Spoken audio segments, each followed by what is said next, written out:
Jobs come to a closure. Soldiers, cops, sailors, pilots, firefighters take off their uniforms. But duty remains there all the while to be taken care of. It is in this spirit that we express our humble gratitude to Allah subhanahu wa ta'ala for allowing us to unveil Solicited Sovereignty this evening, a work that invites reflection on how Bangladesh's strategic future can be grounded in faith, intellect and purpose. Please allow me to take a brief moment to reflect on this book. Solicited Sovereignty is not merely a title. It is a call to thought and responsibility. The book compiles a range of timely essays exploring Bangladesh's national, maritime and foreign policy interests through a lens that fuses strategic insight with moral conviction. Now, let us listen from our special guest, Mr. Mahfuz Hasib Chowdhury, Executive Editor, The Asian Age. Sir. Salam and good evening, everyone.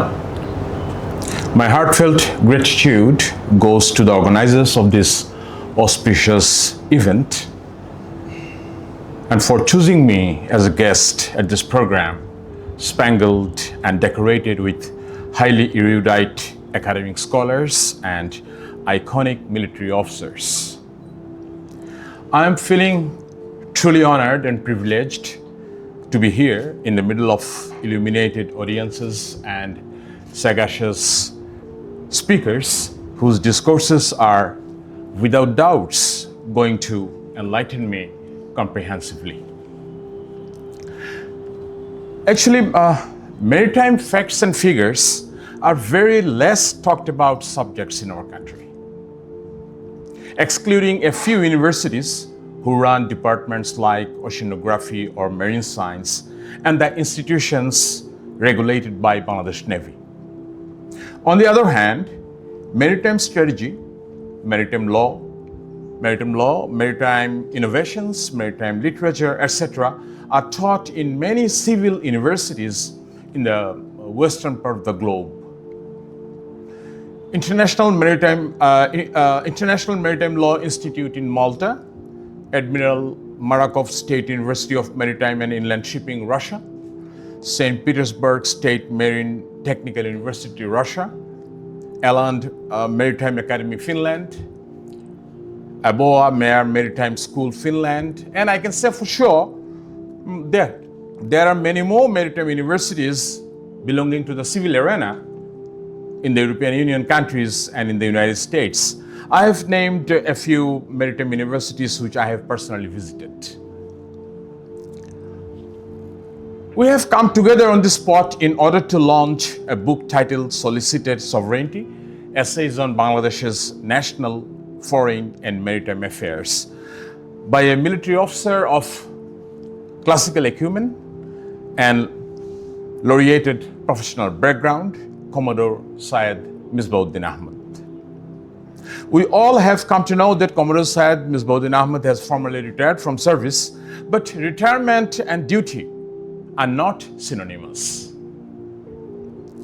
Commodore Syed Misbah has come to the end of his tenure in Bangladesh Navy, but he has not stopped doing his duty.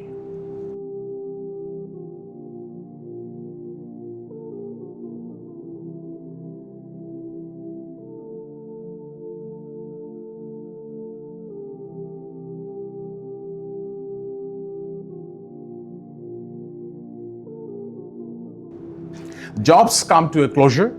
Soldiers, cops, sailors, pilots, firefighters take off their uniforms. But duty remains there all the while to be taken care of. Duty never ends. Duty has no particular time span to run out of date, to expire. Having these axiomatic thoughts and vision, I believe Commodore Syed Uddin Ahmad has authored this multidimensional book in light of his knowledge, professionally acquired skills, and the resplendence of his profound thinking. I'm an ordinary civilian, but I can confidently say that some of these articles accommodated in this volume deserve to be furnished in the curriculums of military schools. I'm not making this comment whimsically. Rather, I have come up with this perception on a fully objective and concrete basis because I have read all these articles very meticulously.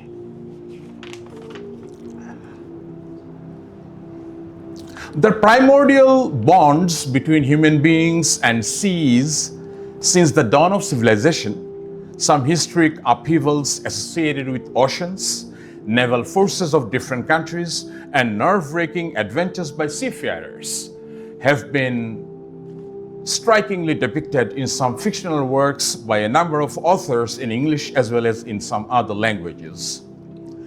Global literature has been enriched and beautified with the contributions of different authors, novelists, and poets who have penned unforgettable books on the affinity between human race and seas since time immemorial.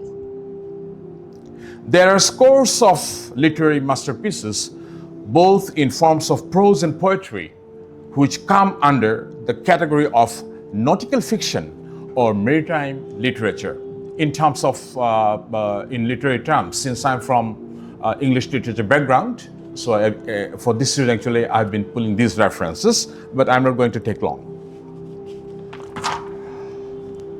There are some highly celebrated works of nautical fiction or maritime literature, such as Captains Courageous by British author and Nobel Prize winner Rudyard Kipling, Toilers of the Sea by French novelist Victor Hugo, Mr. Midshipman Easy by British author Frederick Marryat, 20,000 Leagues Under the Sea by French science fictionist Jules Verne, a name that we have been familiar with since our boyhood.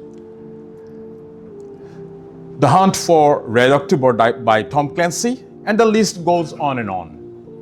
Within this context, I find it quite relevant and very much essential to name another two timeless authors when it comes to maritime perspectives, that is Geoffrey Teal and Eric Grove, who also contributed enormously to the expansion of maritime knowledge all over the world. Okay. Seas, oceans, maritime discourses, naval history of different countries, etc. have been very intimately bonded with literature for thousands of years. If we glance back at ancient Greek bard Homer's classical epic Iliad, with repeated allusions to seas, which was written long before the birth of Jesus Christ. Actually, we need to have sufficient knowledge on maritime literature or maritime disquisitions in order to gather appropriate ideas about anti-piracy operations, plastic pollution, saving maritime biodiversity, and also the importance of blue economy.